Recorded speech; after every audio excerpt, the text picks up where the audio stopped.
भारत माता की जय। भारत माता की जय। छत्रपति शिवाजी महाराज की जय। छत्रपति संभाजी महाराज की जय। जय भवानी जय शिवाजी। जय भवानी जय शिवाजी। जय जय जय जय जय भवानी। जय जय जय जय जय शिवाजी। जय जय जय जय जय शिवाजी। जय जय जय जय जय भवानी। हिंदवी स्वराज्याचे सरसंस्थापक छत्रपती शिवरायांना मानाचा मुजरा करतो। भारतीय राज्यघटनेचे शिल्पकार भारतरत्न डॉक्टर बाबासाहेब आंबेडकर यांना मानवंदना अर्पित करतो। भारतीय जनता पार्टी विधिमंडळ गटाच्या बैठकीमध्ये मंचावर उपस्थित असलेले आपले अध्यक्ष चंद्रशेखर बावनकुळेजी, मुंबईचे आपले अध्यक्ष आणि मुख्य प्रतोद आशिष शेलारजी, आपले ज्येष्ठ मंत्री सुधीर मुनगंटीवारजी,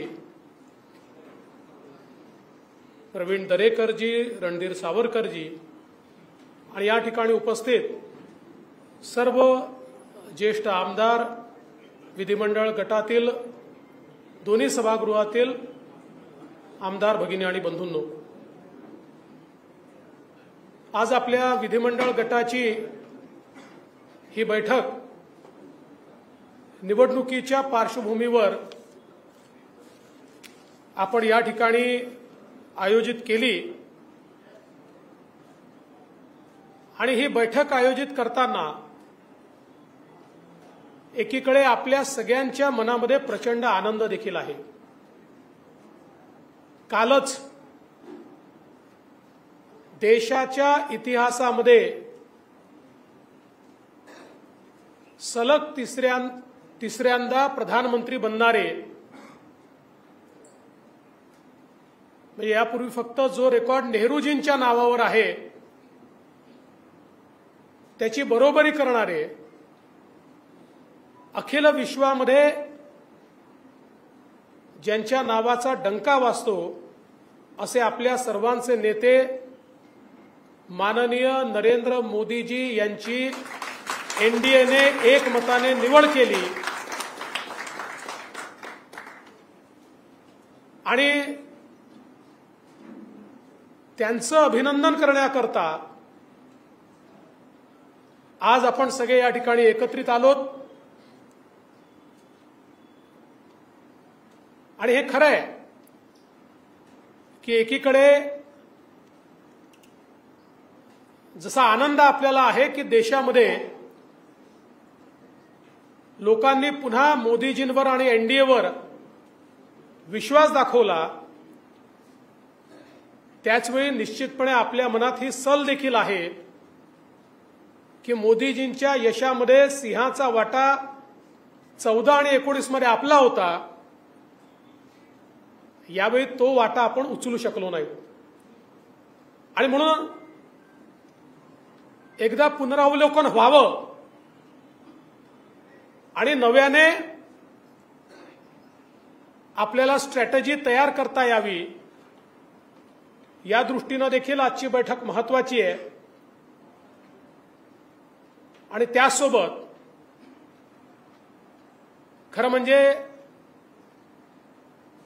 आपण सगळ्यांनी हा निर्धार केलाय की महाराष्ट्रामध्ये जे काही अपेक्षित यश आलं नाही त्याची कारणं त्या ठिकाणी शोधून ती कारणं कशी दूर करता येतील आणि विधानसभेच्या निवडणुकीमध्ये पुन्हा एकदा महायुतीचं सरकार कसं आणता येईल हा जो निर्धार आपण सगळ्यांनी व्यक्त केला त्याबद्दल देखील मी आपल्या सर्वांचे मनापासून आभार मानतो। खरं म्हणजे उन्हाळा संपतोय, काहिली पण संपते आहे, पावसाळा जवळ आलेला आहे आणि पाऊस पडत असताना जे पेरलं जातं सप्टेंबर, ऑक्टोबर, नोव्हेंबर तेच उगत असतं।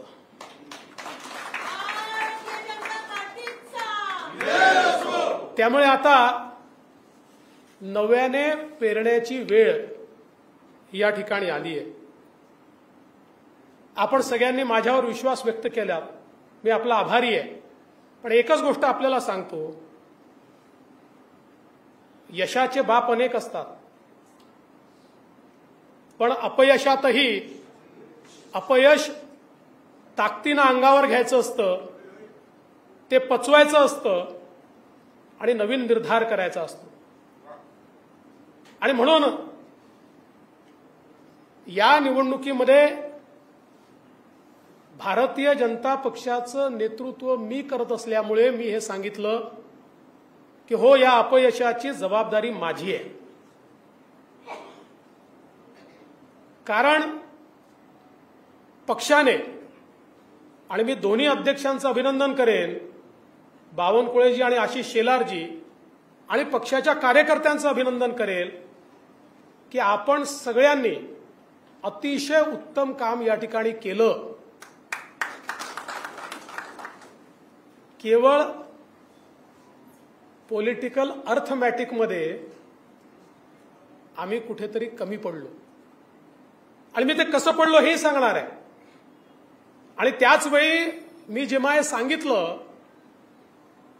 की मला मोकळं करून काम करायची संधी द्या, त्यावेळी ते निराशेतून बोललो नाही. देवेंद्र फडणवीस हा पळणारा व्यक्ती नाही आहे, हा लढणारा व्यक्ती आहे. अरे आमची प्रेरणा काय आहे? चारीकडनं घेरल्यानंतर पुरंदरचा तह करणारे आणि नंतर पुन्हा पूर्ण ताकदीने मैदानात उतरून ते सर्व किल्ले पुन्हा जिंकणारे छत्रपती शिवराय, हे आमची प्रेरणा आहे. त्यामुळे कोणाला जर असं वाटलं असेल की मी निराश झालो किंवा भावनेच्या भरात बोललो, तर ते सत्य नाही. हे आज पुन्हा एकदा आपल्याला सांगतो. तर माझ्या डोक्यात काही स्ट्रॅटेजी होती, आजही आहे. आता आपण सगळ्यांनी विश्वास या ठिकाणी दाखवलाय, पण मी माननीय अमितभाई शाह यांना भेटून आलो, त्यांनाही माझ्या डोक्यात काय ते सांगितलं. अर्थात त्यांची भूमिका काही तुमच्यापेक्षा फार वेगळी नव्हती, पण त्यांनी मला सांगितलं की आता पहिले हे सगळं काम चालू द्या, मग नंतर आपण काय ब्ल्यूप्रिंट तयार करायची आहे महाराष्ट्राची ती तयार करू.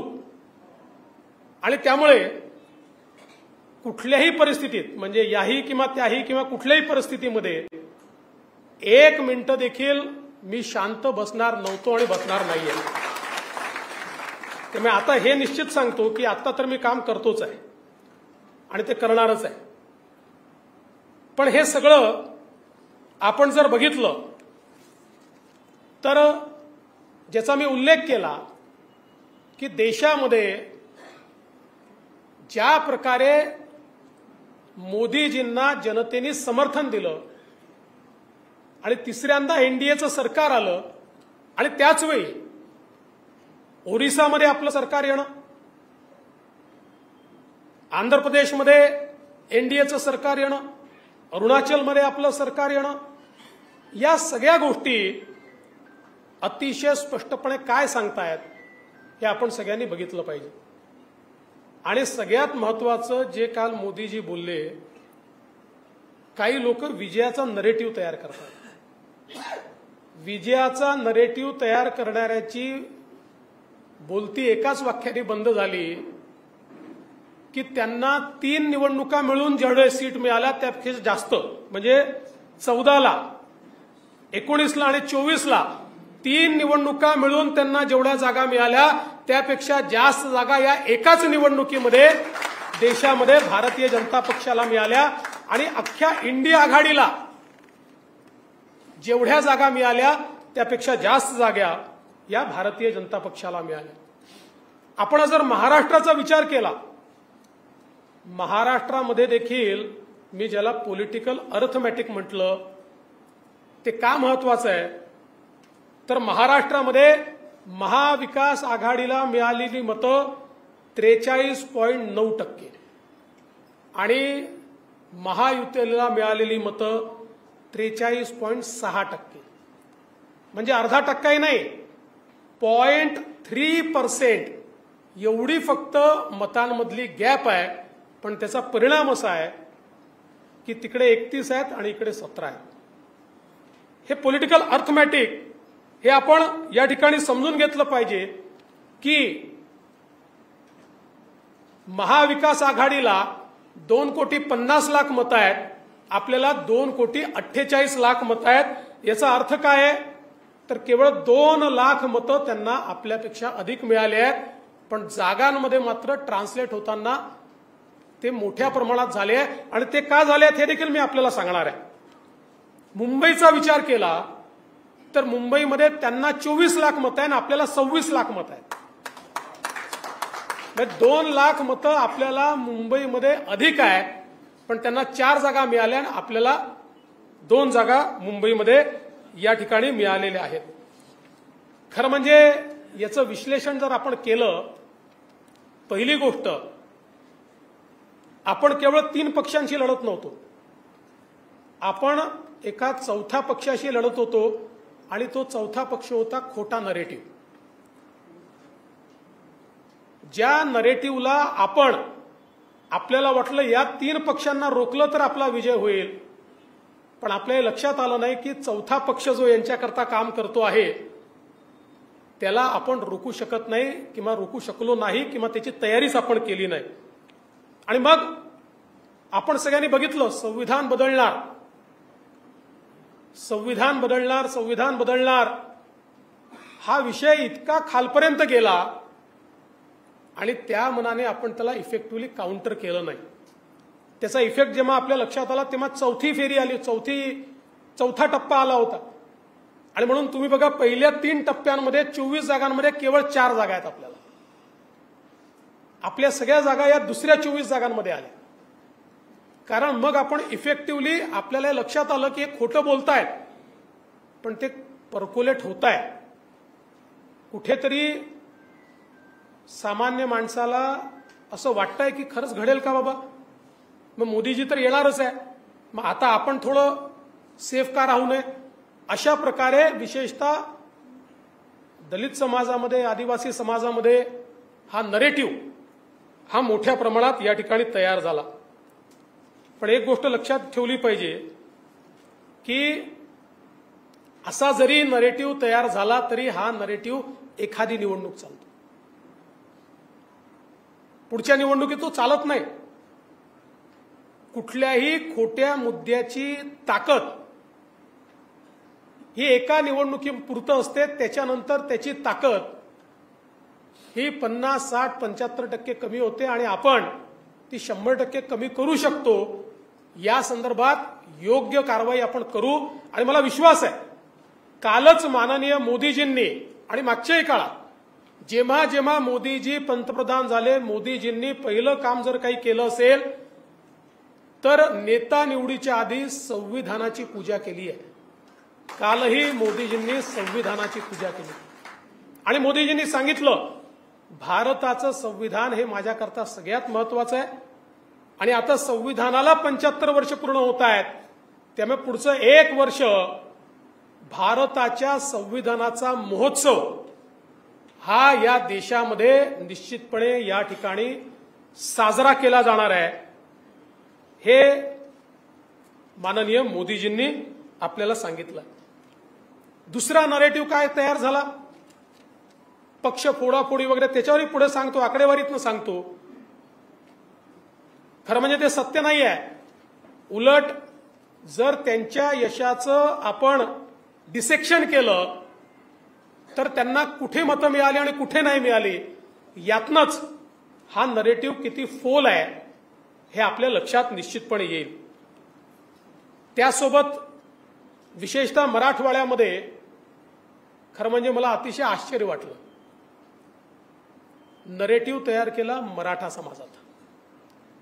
आता बघा ही देखील आश्चर्य आहे की नाही, मराठा समाजाला दोन्ही वेळी आरक्षण आपण दिलं.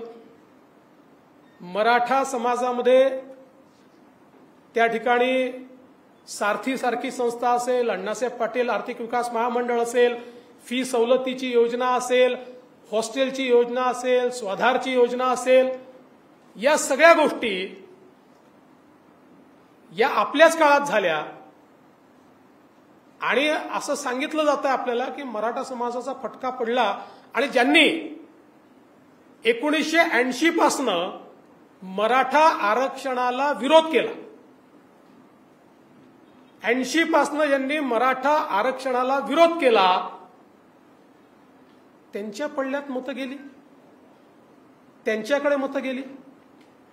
याचा अर्थ काय? याचा अर्थ एवढाच आहे की हे पण टिकणार नाहीये, हाही बुद्धिबळ टिकणार नाहीये. हा जो काही नरेटिव्ह तयार करण्याचा प्रयत्न झाला आणि काही प्रमाणात यशस्वी झाले, फार मोठ्या प्रमाणात झाले असं नाही, कारण मोठ्या प्रमाणात जर यशस्वी झाले असते तर 43% मतं भाजपला मिळाले नसते. हा आपला जो मतदार आहे तो जर सगळा गेला असता तर 44% मतं आपल्याला मिळाले नसते. किंवा एकूण जर आपण 2019च्या मतांशी भाजपाचंच कंपॅरिझन केलं तर आत्ताच बावनकुळे साहेबांनी सांगितलं की आपले प्रत्यक्ष मतं हे त्यापेक्षा वाढले आहे आणि टक्केवारीचा विचार केला तर 1% आपले कमी झाले. त्यापेक्षा जास्त मतं आपले 2019 पेक्षा कमी झालेले नाही. त्यामुळे हे जे काही नरेटिव्ह या ठिकाणी तयार करण्यात आले, मग एक नरेटिव्ह तयार केला की महाराष्ट्रातले उद्योग पळवले. खरं म्हणजे प्रत्यक्ष आकडेवारी जर आपण बघितली तर 2022-23ला आणि 2023-24ला दोन्ही आपल्या काळामध्ये महाराष्ट्र आपण इन्व्हेस्टमेंटमध्ये पहिल्या क्रमांकावर आणला. उद्धव ठाकरेंच्या काळामध्ये महाराष्ट्र हा खाली होता. उद्धव ठाकरेंच्या काळात गुजरात आणि त्यानंतर कर्नाटक क्रमांक 1 वर होतं. यावर्षी तर आपण अशी अवस्था आणली, गुजरात, कर्नाटक, दिल्ली यांची एकत्रित बेरीज केली तरी त्यापेक्षा जास्त इन्व्हेस्टमेंट ही महाराष्ट्रात आली आहे. आता गुजरात आमच्याशी कॉम्पिटिशन देखील करू शकत नाही. असं असताना नरेटिव्ह रोज खोटं बोलायचं आणि रोज सांगायचं उद्योग पळवले, उद्योग पळवले, उद्योग पळवले. आता ही जी आकडेवारी आहे हीच आकडेवारी सांगते की जर उद्योग पळाले असते तर गुजरातच्या दुप्पट आणि गुजरात, कर्नाटक, दिल्ली यांच्यापेक्षा एकत्रितपेक्षा जास्त उद्योग आणि इन्व्हेस्टमेंट ही आपल्याकडे कशी आली असती. मग एक या ठिकाणी नरेटिव्ह तयार केला की उद्धव ठाकरेंना फार सहानुभूती आहे. मग उद्धव ठाकरेंना जर सहानुभूती होती तर कुठे दिसायला पाहिजे होती? मुंबई आणि कोकणमध्ये दिसायला पाहिजे होती ना. ठाण्यापासनं तर कोकणच्या शेवटच्या टोकापर्यंत उद्धव ठाकरेंची एकही जागा नाही. उबाठाला एकही जागा मिळालेली नाही. कोकणात उबाठा नाही, ठाणे जिल्ह्यात उबाठा नाही, पालघर जिल्ह्यात उबाठा नाही, रत्नागिरी, सिंधुदुर्ग, रायगड, ठाणे आणि पालघर यात उबाठाला एकही जागा मिळालेली नाही. आणि आपल्याला माहिती आहे मुंबईच्या जागा ज्या मिळाल्या त्या कोणाच्या भरोश्यावर मिळाल्या? मराठी माणसांनी मत दिलं नाही यांना. कारण सांगतो मराठी माणसांनी वोट दिलं असतं तर दक्षिण मुंबईमध्ये, वरळीमध्ये, जिथे आदित्य ठाकरेंची कॉन्स्टिट्युएन्सी आहे, फक्त 6000 मतांचा लीड आहे. मराठी माणसांनी मतदान जर त्या ठिकाणी केलं असतं तर शिवडीमध्ये यांनी 30, 35, 40,000 मतांची लीड घ्यायला हवी होती. जर मराठी माणसांनी मतदान त्यांना केलं असतं तर ईशान्य मुंबईमध्ये विक्रोळी आणि भांडूप पिऊन 60,000 मतांचा लीड त्यांनी घ्यायला पाहिजे होता. नाही घेऊ शकले. 7 आणि 8 हजारावर त्या ठिकाणी थांबले.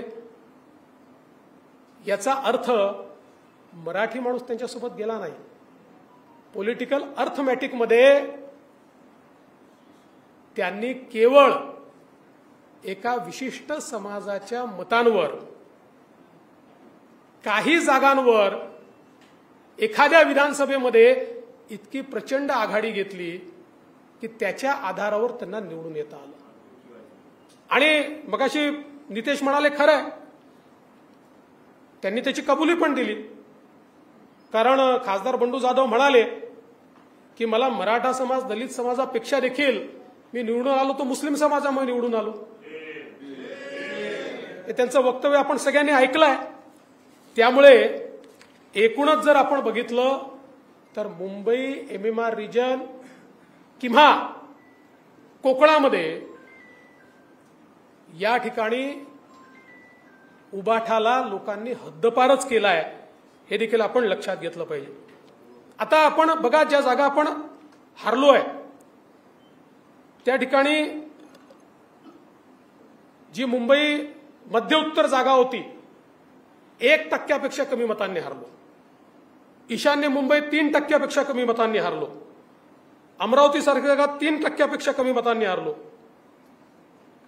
भिवंडी, आता या सगळ्या जागांचं किंवा आपण जर धुळ्याची जागा बघितली, या सगळ्या जागांचं म्हणजे आम्ही उदाहरणादाखल सांगतोय, या सगळ्या जागांचं विश्लेषण केल्यानंतर हे जे 1%, 1.5%, 2% आपण हारलोय, हे कुठून हारलोय?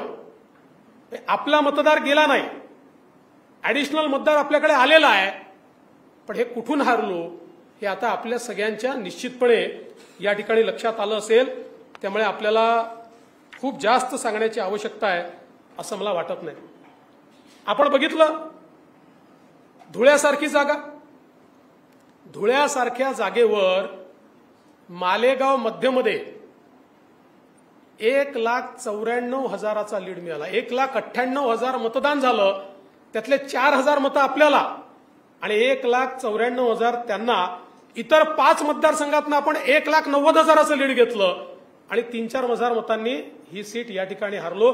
5ही मतदारसंघामध्ये धुळ्याच्या आपल्याला त्या ठिकाणी खरं म्हणजे लीड जो आहे तो लीड मिळालेला आहे. आणि म्हणून मी पॉलिटिकल अर्थमॅटिक जे सांगितलं, 11 जागा भाजपच्या अशा 11 जागा की ज्या 5% कमी मतांनी आपण हारलो, ज्याच्यामध्ये धुळे आहे, नगर आहे, अमरावती आहे, भंडारा गोंदिया आहे, नांदेड आहे, लातूर आहे, भिवंडी आहे, मुंबई नॉर्थ ईस्ट आहे, मुंबई नॉर्थ सेंट्रल आहे, नगर आहे, बीड आहे.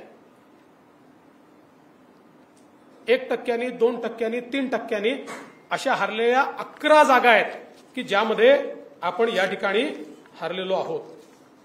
हे सगळं होत असताना एक गोष्ट अजून महत्वाची लक्षात घेतली पाहिजे. ज्या पॉलिटिकल अर्थमॅटिकचा मी उल्लेख या ठिकाणी केला की जर त्यांना 31 जागा मिळाल्या तर ते विधानसभेत रिफ्लेक्ट व्हायला पाहिजे होतं. विधानसभेमध्ये महायुतीला 130 जागांवर आघाडी आहे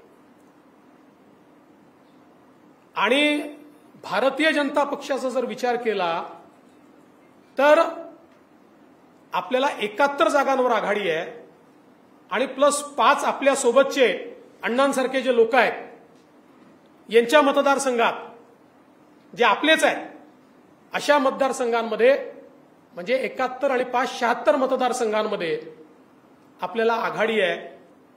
म्हणजे ज्यांना केवळ 9 जागा मिळाल्या लोकसभेच्या ते आजही सर्वार्थाने महाराष्ट्रात नंबर 1 आहेत. विधानसभा शहाजा, वोटिंग पर्सेंटेज शहाजा, सिंगल इंडिव्हिज्युअल पार्टी शहाजा, पर सीट वोटिंग पर्सेंटेज सहजा, लढवलेल्या सीट्सच्या वोटिंग पर्सेंटेज सहजा, सगळ्या याच्यात याही निवडणुकीमध्ये जनतेने नंबर 1ची पार्टी ही या ठिकाणी आपल्यालाच ठेवलेलं आहे. आणि खरं म्हणजे भरपूर स्टॅटिस्टिक्स माझ्याकडे आहे, पण हे स्टॅटिस्टिक्स सांगण्याकरता नाही आहे, इम्प्लिमेंट करण्याकरता आहे. माझी तुम्हाला एकच विनंती आहे, कधी कधी पराजय होतो, पण पराजय झाल्यानंतर एकमेकाच्या डोक्यावर खापर फोडू नका. ठीक आहे, आपली काही मतं आहेत, आपल्यालाही काही ठिकाणी समन्वयाचा अभाव आढळला, तो टिपलेला आहे, तो काही जाहीरपणे बोलण्याची आवश्यकता नाही आहे. जो समन्वयाचा अभाव आपल्याला दिसलेला आहे त्या पक्षाच्या नेत्यांना मी सांगणार आहे की या मतदारसंघात या आमदाराच्या घ्यायच्यात, या आमदाराकडे आम्हाला त्या ठिकाणी समन्वयाचा अभाव दिसला. आज वेगवेगळे नरेटिव्ह तयार होत आहेत. शेवटी आपली मदत आपल्या मित्रपक्षांना झाली आहे, मित्रपक्षांची मदत आपल्याला झालेली आहे. आज आपण जर बघितलं तर शिवसेनेसारखा आपला जो काही जीवाभावाचा मित्र आहे, शिवसेनेच्या ज्या काही 7 जागा निवडून आलेल्या आहेत, आज बुलढाणासारख्या जागेवर संजय कुटे, आकाश कुंडकर यांच्या मतदारसंघातली मतं तुम्ही बघा. इतक्या मोठ्या प्रमाणात ती मतं असती, त्या मतांमुळे त्या ठिकाणी फायदा झालेला आहे. इचलकरंजीमध्ये अण्णांच्या मतदारसंघात एकट्या 42,000 मतं आपल्याला त्या ठिकाणी जास्त आहेत. किंवा नॉर्थ ईस्टचा जर आपण विचार केला तर नॉर्थ ईस्टमध्ये आमच्या ठाकूरताईंच्या इथे 23,000ची लीड आहे, तेव्हा 48 मतांनी ती सीट आलेली आहे. आपण जर बघितलं तर आपल्या लोकांनी प्रामाणिकपणे मित्रपक्षांचं काम त्या ठिकाणी केलेलं आहे. त्यांच्या जागा जर आपण बघितल्या, मावळसारख्या जागेवर चिंचवडमध्ये आपल्याला अतिशय चांगली लीड आपण त्या ठिकाणी दिलेली आहे, पनवेलला आपण लीड दिलेली आहे. त्यामुळे याचं विश्लेषण, आणि त्याच वेळी जळगावसारखी आपली जागा जी आपण अत्यंत चांगल्या मताने जिंकलो आहोत, तिथे त्यांच्या आमदारांच्या मतदारसंघात चांगली लीड आपल्याला मिळालेली आहे. आज आपण जर बघितलं तर मीरा भाईंदर सारखं शहर आहे, त्या ठिकाणी अर्धा शिवसेनेचा आमदार आहे, एक आमदार आपल्यासोबतचा आहे, जवळपास 1 लाख मतांची लीड त्या ठिकाणी आहे. त्यामुळे मला असं वाटतं की नरेटिव्ह तयार करण्याचं काम आपण तर करत नाही, इतरांनी करू नये. मी काल मुख्यमंत्र्यांना देखील सांगितलेलं आहे, माननीय मुख्यमंत्री महोदयांनाही सांगितलं की अनेक वेळा आपले जे प्रवक्ते बोलतात, तुमचे आमचे, मी नितेश राणेंनाही बोललो आहे की बरेच वेळा प्रवक्ते जे बोलतात ते जरा समजून उमजून बोललं पाहिजे. आता ही वेळ उणे दुणे जाहीरपणे काढण्याची नाही आहे. आज आपण बघितलं असेल तर राष्ट्रवादी काँग्रेसचे तटकरे जी निवडून आले, पेणसारख्या आपल्या मतदारसंघामध्ये अतिशय चांगली मतं त्या ठिकाणी मिळाली. इमानदारीने सगळ्यांनी काम केलं. त्यामुळे एकमेकाला सोबत घेऊन चालणं हे अत्यंत महत्वाचं आहे. आणि म्हणून माझी अपेक्षा ही आहे की भारतीय जनता पक्षातर्फेही, आणि मी काल आम्ही बसलो होतो त्यावेळेस माननीय मुख्यमंत्री महोदयांनाही सांगितलं आणि अजितदादांनाही सांगितलं की आता वेगवेगळे विश्लेषण करू नका. आता एका सुरात सगळ्यांनी बोललं पाहिजे. आहे ना, सगळ्यांच्या काही ना काही तक्रारी आहे, त्या तक्रारी नेत्यांनी समजून घेतल्या पाहिजेत. आता बाहेरचं कशाला, आपल्याच मतदारसंघामध्ये ईशान्य मुंबईमध्ये 2 दिवसात 2 न्यूज आल्या. एक दिवस न्यूज आली मीरकोटेच्या कसे पडले, कोणी काम नाही केलं. मग दुसऱ्या दिवशी न्यूज आली दुसऱ्यांनी कसं काम नाही केलं. आता अशा प्रकारच्या बातम्या, या पेरण्याचं काम, या बातम्या त्या ठिकाणी जाहीरपणे आणण्याचं काम, या सगळ्या गोष्टी कुठेतरी पक्षाकरता योग्य नाही आहेत, महायुतीकरता योग्य नाही आहेत. म्हणून माझी आपल्या सगळ्यांना विनंती आहे, एकच गोष्ट लक्षात ठेवा, तुमच्या समोर मांडलेलं जे स्टॅटिस्टिक्स मी आहे, म्हणजे वेन वी परफॉर्म वर्स्ट असं जेव्हा म्हटलं जातं त्याही वेळी आपली ही स्थिती आहे. 130 जागा, खरं म्हणजे ते थोडं कन्फ्युजन, 133 जागा होतील कदाचित त्या. म्हणजे अशाही परिस्थितीमध्ये आम्ही इतक्या जागांवर जर पुढे आहोत तर विधानसभेमध्ये हे बदलणं कठीण नाही आहे. कारण मी सांगितलं, खोट्या नरेटिव्हची जी काही लाईफ असते ती संपली आहे. ताकदीनं आपण पुढे गेलो तर मला विश्वास आहे, 100% विश्वास आहे की या विधानसभेमध्ये किती मतांचा फरक करायचा आहे, 3-3.5% मतं. 51% करता 3-3.5% मतांचा फरक करायचा आहे. सगळ्यांनी ताकद लावली तर आपली ताकद नाही का 3-3.5% मतं बदलवायची. मी तुम्हाला सांगू, 3-3.5% नाही, जे काही पॉलिटिकल अर्थमॅटिक आहे 1.5% मतं अजून आपली मतं जी लोकसभेत मिळाली ती कायम ठेवून 1.5% मतं अधिक मिळवली तरी आपण विधानसभा स्वीप करू. आणि म्हणून मला असं वाटतं, एकीकडे हा आनंद निश्चित आपण मनवला पाहिजे की माननीय मोदीजी देशाचे तिसऱ्यांदा प्रधानमंत्री होत आहेत आणि काल त्यांनी सांगितलं आहे पहिले 10 वर्ष हा ट्रेलर होता, असली पिक्चर अभी बाकी आहे. आणि मला विश्वास आहे की आपण सगळे पूर्ण ताकदीने मैदानात उतरू, आपल्या मित्रांना घेऊन मैदानात उतरू. माननीय मुख्यमंत्री एकनाथराव शिंदेजी असतील, अजितदादा असतील, सगळे मिळून मैदानात उतरू आणि पुन्हा एकदा मैदान फत्ते करू, हा मला विश्वास आहे. आपण सगळ्यांनी मिळून जो विश्वास माझ्यावर दाखवला, मी त्याबद्दल आपल्या सगळ्यांचे आभार मानतो. खरं म्हणजे तो तुम्ही दाखवला नसतात तरी मला हे माहितीच होतं की तुमचं विश्वास आणि प्रेम माझ्यावर आहे. फक्त